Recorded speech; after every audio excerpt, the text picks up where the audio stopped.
বাগদাদের শীতের সেই রাত যখন প্রত্যেকে বাড়িতে ঘুমাইতেছিল, কিন্তু গলির ধারের অন্ধকারে এক ফকির ঠান্ডা মাটির উপর বৈশা কাঁপতে কাঁপতেও আল্লাহরে ডাকতাছিল বিভোর হইয়া। তার চক্ষে এক অদ্ভুত আশার আলো দেখা যাইতেছিল।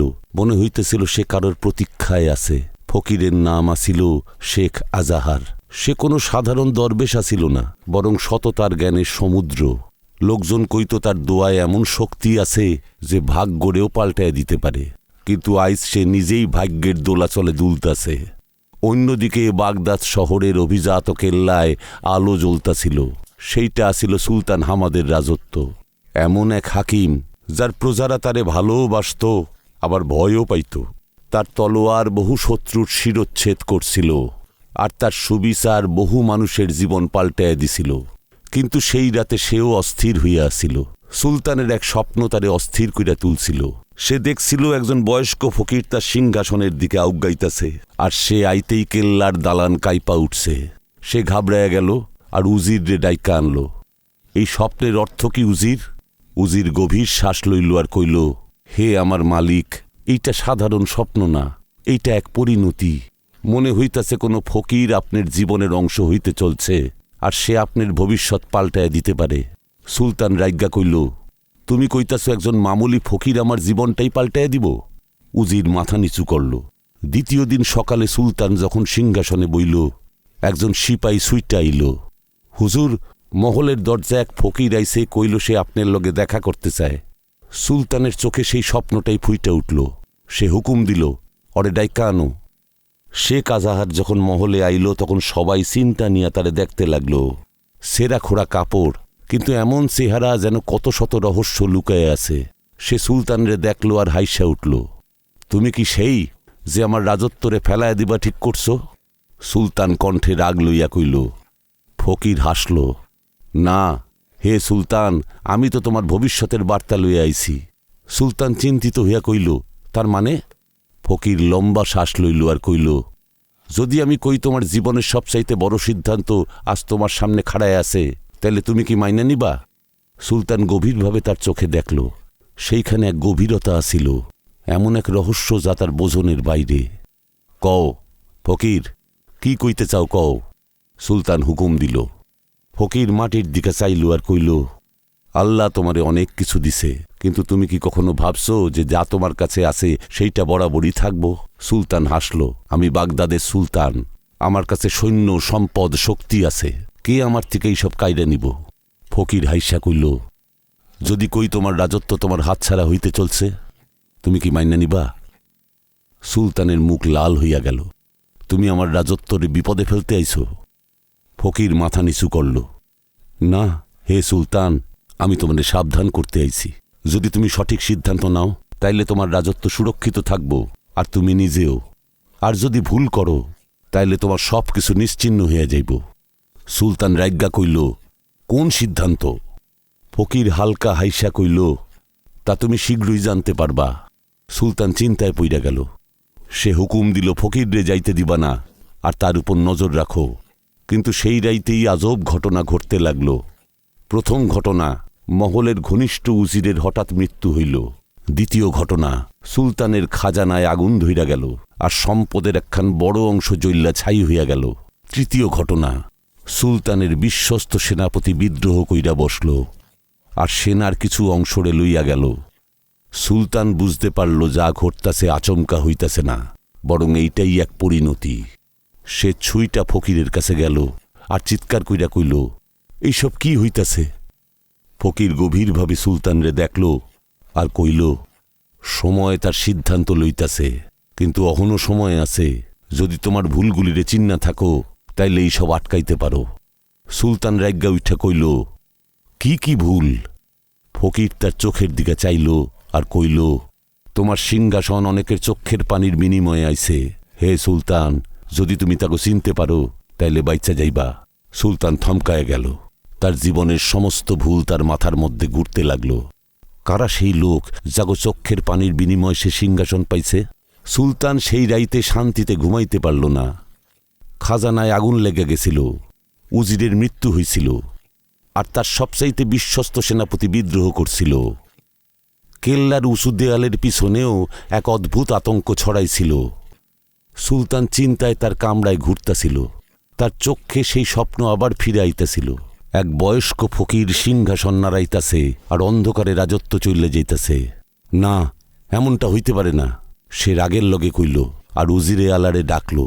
উজিরে আলা আইলো আর আদাব কইরা ঝুইকা কইল, হুজুর, আমি আপনার সমস্যা বুঝতে পারতাছি, কিন্তু ফকিরের কথা সাধারণত সত্য হয় না। রাজত্ব সিংহাসন আর শক্তি দিয়া আসে, ভাগ্যের পরিহাস দিয়া না। সুলতান গভীরভাবে তারে দেখল। যদি এইটা কেবল স্বপ্ন হয় তাহলে এত সমস্যা হঠাৎ আইতাছে কেন? উজির কিছু কওনের আগেই মহলের এক গুপ্তচর ভিতরে আইসা কইল, হুজুর, আমাকে একজন খবর দিল যে ফকিররে শহরের কিছু লোকজন চেনে। কওয়া হয় যে সে কোনো সাধারণ ফকির না, বরং ভবিতব্যের রহস্য সে অনায়াসে উদ্ঘাটন করতে পারে। এই শুইনা সুলতানের মুখখান অন্ধকার হইয়া গেল। যদি সে কোনো রহস্য জান না থাকে তবে সেইটা আমাকেও জানতে হইব। সে হুকুম দিল যে ফকিররে তার সামনে আনা হোক। কিছুক্ষণ বাদে দুই সিপাই ফকিররে দরবারে নিয়ে আইল। সে তখনও শান্তভাবে খাড়াইয়া আসিল, যেন এই সব কিছুই তার লজ্ঞাই হইতাছে। তোমার কথা আমারে চিন্তায় ফেলছে। এই যে ফকির, সুলতান কঠিন গলায় কইল। ফকির অল্প হাইসা জবাব দিল, যারা অন্যায় পথে হাঁটে তারা সত্যরে ভয় পাইবই। সুলতানের মুখ লাল হইয়া গেল। খবরদার, আমার রাজত্বরে হুমকি দিছ তুমি, আমি তোমার শিরচ্ছেদ করতে পারি। ফকির তার চোখের দিকে চাইল। যদি একখান শিরচ্ছেদ কইরা তোমার সাম্রাজ্য বাঁচে তাইলে আমি আমার মস্তক আজ্ঞায় দিতাছি, কিন্তু বিষয়টা শিরচ্ছেদের না, স্বভাব পরিবর্তনের। সুলতান রাজ্ঞা কইল, সোজা কথায় আসো। কাগজ চক্ষের পানি ঝরাইয়া আমি সিংহাসন পাইছি। ফকির লম্বা শ্বাস লইল আর কইল, 5 বৎসর আগের কথা ভাবো, যখন তুমি এক ডাকাতরে হত্যা করবার লইগ্গা একখান গ্রাম জ্বালাইবার হুকুম দিছিলা। সুলতান চোখ কুচকাইল। সে ডাকাতা ছিল, সে রাজ্যের নিয়ম ভাঙছিল। ফকির গভীরভাবে চাইল, সত্যই কি সে ডাকাতা ছিল নাকি ক্ষুধার্ত আছিল? সুলতান থমকায় গেল। ফকির কইয়া চলল, ওই লোকজন তোমার অবিচারে হাঁপাইয়া উঠছিল। তারা তোমার খাজানা থেকে এইটুকুই চাইছিল যাতে তাগো পোলাপান 2 বেলা খাইতে পারে, কিন্তু তুমি তাগো ডাকাত কইয়া আগুনে জ্বালায়া দিছিলা। সুলতানের চক্ষে সেই ছবিটা ভাইসা উঠল। জ্বলন্ত ঘর, ক্রন্দনরতা মহিলা আর ছাই হইয়া যাওয়া মানুষ। ফকির কইতে লাগল, ওই নিরীহ অভিশাপের উপরেই তোমার রাজত্ব টিক্কা আছে। ভাগ্য তোমার এই ইশারা দিছিল, কিন্তু তুমি সেইটা দেখতে চাও নাই। অহন সেই অভিশাপ তোমারে শেষ করতে আইতাছে। সুলতানের শরীর ঘাইমা গেল। তাইলে কি কোনো পথ নাই? সে অসহায় হইয়া কইল। ফকির হাইসা উঠল, সমস্ত অন্যায়ের প্রতিকার আছে, কিন্তু সেইটা করতে গেলে তোমারে তোমার ক্ষমতা ছাড়তে হইব। সুলতান চমকায় গেল। ক্ষমতা ছাড়তে হইব? যদি তুমি সত্যই নিজের রাজত্ব বাঁচাইতে চাও তাইলে তোমারে সেটাই করতে হইব যা একজন সৎ হাকিম কইরা থাকে। সুলতান ফকিরের কথায় হারাইয়া গেল, কিন্তু অন্যদিকে তার উজিরের চক্ষে অন্যরকম চমক দেখা দিল। সে মনে মনে ভাবল, যদি সুলতান তার রাজত্ব ছাইরা দেওয়ার কথা ভাইবা থাকে তাইলে আমি সেইটারে ফেইল্লা নিজেই সিংহাসনে বসুম। সে মনে মনে ষড়যন্ত্র করতে শুরু করল। সুলতান সারা রাত চিন্তায় পইরা গেল। সে ভাবতে লাগল, সত্যই কি তারে সিংহাসন ছাড়তে হইব? এইটাই কি তার পরীক্ষা? সকালের প্রথম আজান হইল। মহলের নানা দিক থেকে আজান ভাইসা আইল, কিন্তু ওই মুহূর্তে উজির তার খাস লোকগ তলব দিল আর ধীরে ধীরে কইল, সময় আইসা গেছে। যদি সুলতানরে আটকাইতে হয় তাইলে তারে তাড়াইতে হইব। বাগদাদের সেই রাইত নৈশব্দে ভরা আছিল, কিন্তু মহলের এক কোনায় একখান ষড়যন্ত্র তৈরি হইতাছিল। ওয়াজিরে আলা তার বিশ্বস্ত সৈনিক সর্দারের লগে সলা পরামর্শ করতাছিল। সুলতান কমজোরি হয়ে গেছে, ওয়াজির কইল। সে ফকিরের কথায় সিংহাসন ছাড়নের কথা ভাবতাছে। যদি আমরা এক্ষুনি তারে তাড়াইয়া না দিই তাইলে হইতে পারে সে অন্য কাউরে রাজত্ব দিয়া দিল। এক সর্দার কইল, কিন্তু হুজুর, সুলতানরে হত্যা করা খুবই বিপজ্জনক। যদি শহরে এই কথাটা ছড়াইয়া পড়ে তাইলে বিক্ষোভ শুরু হইব। উজির হাইসা উঠল, আমরা তারে প্রাণে মারুম না, আমরা এমন কিছু করুম যাতে লোকে তারে গদ্দার ভাবে। কিন্তু কি কইরা? উজির একটা ভয়ঙ্কর যুক্তি খাড়া করল।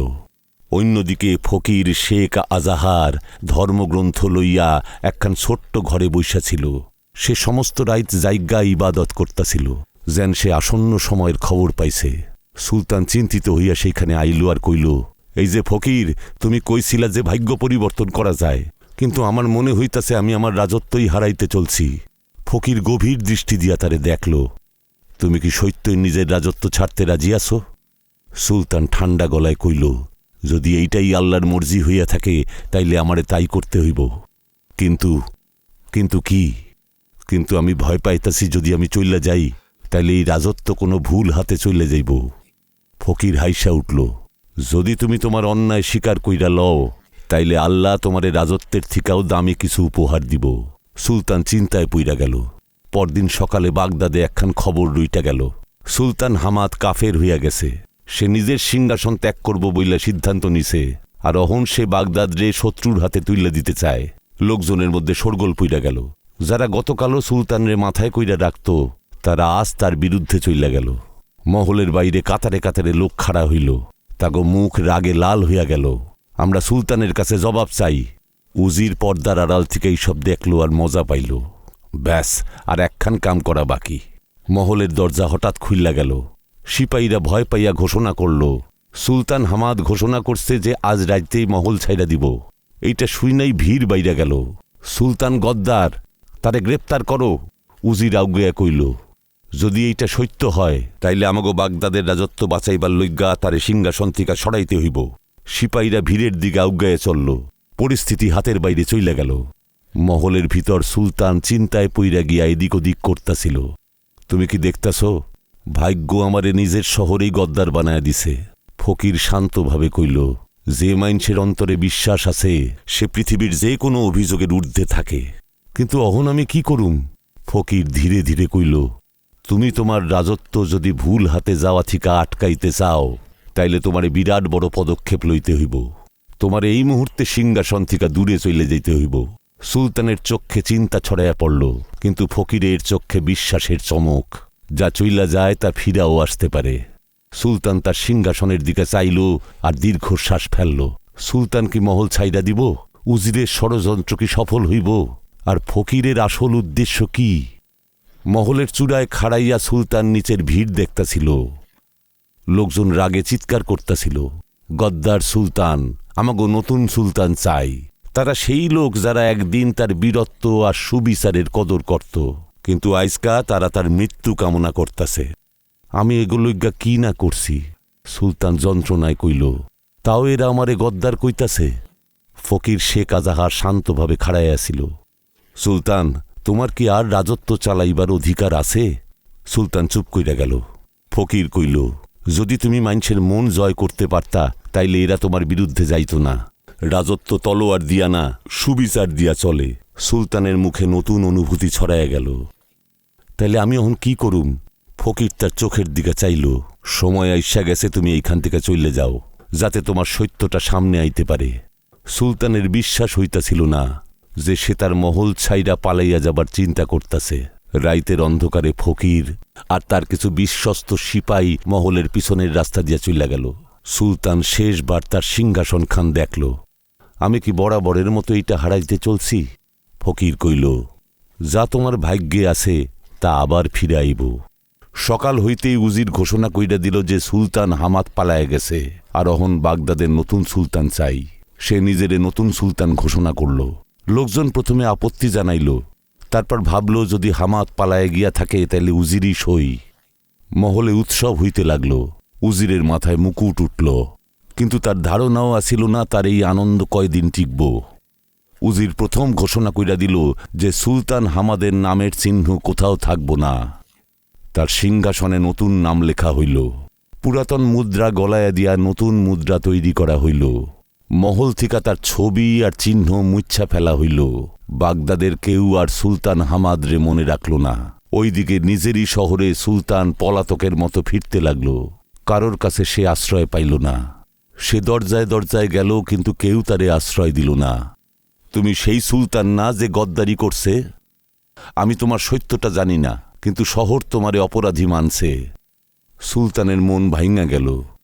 ফকির তার দিকে চাইল আর কইল, অহন নিশ্চয়ই বুঝতে পারতাছ, লোকজনরে যখন না খাওয়াইয়া মারছ তখন তাগো কেমন লাগছিল? সুলতানের চক্ষে পানি ঝইরা পড়ল। আমি বুঝতে পারছি, আমি এখন নিজের অধিকারের জন্য না, প্রজাগো অধিকারের জন্য লড়ুম। ফকির হাইসা কইল, তাইলে নিজের সিংহাসনের ভবিতব্য জানো। তোমার জাওনের পর উজির কি করতাছে এইটা দেখনের লইগ্গা আমাগো বাগদাদের বাজারে যাইতে হইব। সুলতান হামাদ আর ফকির বাজারে লুকাইয়া লোকজনের কথা শুনতে লাগল। নতুন সুলতান খুবই নিষ্ঠুর। আমরা ভাবছিলাম উজির ভালোই হইব, কিন্তু সে আমাগো থিকা বেশি বেশি কর নিতে শুরু করছে। আগে তো আমিরগো কাছ থিকা বেশি নিত, অহন আম জনতারেও শেষ করবে ঠিক করছে। সুলতানের ভিতরটা জ্বইল্লা উঠল। আমি ভাবছিলাম আমি চইলা গেলে লোকজন শান্তি পাইব, কিন্তু এইটা তো আরো সর্বনাশ হইছে। ফকির কইল, সমস্ত অন্যায়ের প্রতিকার আছে। অহন সময় হইছে তুমি তোমার অধিকার ফিরাইয়া নাও। সুলতান তার পুরাতন বিশ্বস্তগো খুঁজতে লাগল। কিছু সিপাহী অহনও তার লগে আসিল। কিছু ব্যবসায়ী যারা নতুন সুলতানে খুশি আসিল না, তারাও সাহায্য করব কইল। বাগদাদের সাধারণ মাইনসেও ক্রমশই সুলতানের পক্ষ নিল। ফকির কইল, অহন আমরা সঠিক সময়ের প্রতীক্ষা করুম। বাগদাদে শোরগোল পইরা গেল। সুলতান তার অধিকারের লড়াইয়ের লইগ্গা প্রস্তুত আছিল, কিন্তু সে কি তার সিংহাসন ফিরা পাইব? উজির কি তার গদ্দারিতে সফল হইব? বাগদাদ শহর আর আগের মতো আসিল না। বাজার খালি পইরা আসিল। লোকজনের মুখে আতঙ্ক আর রাগ দেখা যাইতেছিল। আমির আর ক্ষমতাবান মাইনসেরা উজিরের লগে আসিল, কিন্তু আম জনতা তার বিরুদ্ধে গেছিল। সুলতান হামাদ ও তার বিশ্বস্ত লোকজন এক গোপন জায়গায় জড়ো হইল। অহন সময় আইসা গেছে। সে কইল, আইজ রাইতে আমরা আমাগো শহরে ওই গদ্দারের হাত থেকে মুক্ত করুম। উজির আগেই খবর পাইছিল যে সুলতান বাইচা আছে আর নিজের অধিকারের লইগ্গা ফিরে আইতাছে। তার নাম মুচ্ছা দাওনের পরেও সে বাইচা থাকে কি কইরা? উজির রাগে চিৎকার কইরা উঠল। সে তার সিপাইগো তৈরি রাখল, যদি সে মহলের কাছে পৌঁছায় তারে ওইখানেই মাইরা ফেলবা। ফকির সুলতান রে কইল, যদি তুমি তলোয়ারে জিততে চাও তাইলে লোকজন তোমারে আরেকজন নিষ্ঠুর ভাবব, কিন্তু যদি তুমি তাগো চোখে সত্য ফুটায় তুলতে পারো তাইলে তোমারে কেউ হারাইতে পারবো না। কিন্তু কি কইরা? সুলতান জিগাইল। আজ রাইতের চাঁদ তোমার ভবিতব্যের সিদ্ধান্ত নিব। রাইতের দ্বিতীয় প্রহর। উজির তার মহলে আরামে বৈশা আসিল। হঠাৎ বাইরে হইচই লাইগা গেল। সুলতান ফিরাইছে। নিষ্ঠুর উজির রে তারাও। মহলের দরজার সামনে সুলতান হামাদ একা খাড়ায় আসিল। সে নিরস্ত্র আসিল। না তার কাছে তলোয়ার আসিল, না আসিল সৈন্য। কেবল বাগদাদের লোক তার লগে আসিল, জাগো মনে তার প্রতি ভালোবাসা অহনও আসিল। উজির তার সিপাহীগুলো লইয়া বাইরে আইল। তোমার কি মৃত্যু ভয় নাই? সে চিৎকার কইরা কইল। সুলতান হাইস্যা জবাব দিল, মৃত্যু ভয় সেই পায় যার সততা কম থাকে। উজির ইশারা করল আর সিপাহীরা তাগো তলোয়ার উঠাইল। কিন্তু তখনই ফকির সামনে আইসা কইল, জাগো কাছে অধিকার আছে, তাগো তলোয়ারের প্রয়োজন নাই। এই কথা কইয়া সে আকাশের দিকে ইশারা করল। লোকজন উপরের দিকে চাইল। চাঁদের ঠিক নিচে মহলের সবচাইতে উঁচু মিনারে বাগদাদের পুরাতন প্রতীক জলজল করতেছিল, যারে নিশ্চিহ্ন করার চেষ্টা হয়েছিল। তাই আসিল সুলতানের আসল পরিচয়। লোকজনের চোখ খুইলা গেল। আমাগো মিথ্যা বলা হয়েছিল। সুলতান গদ্দার না, গদ্দার তো উজির। সেই ভিড় উজির রে চারদিক থেকে ঘিরা ফেলল। অহন সে শাসক আসিল না, বরং এক অপরাধী। সুলতান আজ্ঞায় গেল। যে অন্যেরে গর্তে ফেলনের চেষ্টা করে সেই গর্তে সে নিজেও পড়ে। উজির রে গ্রেপ্তার করা হইল। সকালে সূর্য যেই উঠল, বাগদাদ আগের মতো আলোকিত হইয়া উঠল। সুলতান হামাদ ঘোষণা করল, অহন থেকে এই শহরে আর কোনো অন্যায় হইব না, কোনো গরিব না খাইয়া ঘুমাইব না। সে তার রাজত্ব সততা আর সুবিচারের লগে চালাইব বইলা ঠিক করল। যখন সব ঠিক হইয়া গেল, তখন ফকির জাওনের লইগ্গা তৈরি হইল। তুমি চইলে যাইতেছ? সুলতান জিগাইল। ফকির হাইসা উঠল, আমি কেবল ভবিতব্যের রাস্তা দেখাইতে আইছিলাম। অহন কোন দিকে যাইবা নিজেই ঠিক করো। সুলতানের চক্ষে পানি আইসা গেল। আমি তোমারে কৃতজ্ঞতা জানাই। ফকির কইল, কৃতজ্ঞতা কেবল আল্লাহরে জানাও, সেই সব চাইতে বড় শাসনকর্তা। এমনি কইরা এক ফকিরের ভবিষ্যৎবাণী আর এক সুলতানের পরিবর্তন বাগদাদের নিষ্ঠুর শাসকের হাত থেকে বাঁচাইল। ক্ষমতা কেবল তলোয়ার দিয়া না, সততা দিয়া জয় করতে হয়। অত্যাচারের আয়ু বেশি দিন থাকে না। যে প্রজাগো যন্ত্রণা অনুভব করে সেই হইল সৎ শাসক। আজকার ভিডিওতে এই পর্যন্ত। ভালো লাইগা থাকলে ভিডিও লাইক করেন আর বন্ধুগো শেয়ার কইরা দেন। এমনই ভিডিও দেখনের লইগ্গা সাবস্ক্রাইব করেন, যাতে আপনারা সমস্ত নতুন ভিডিওর খবর পাইতে পারেন।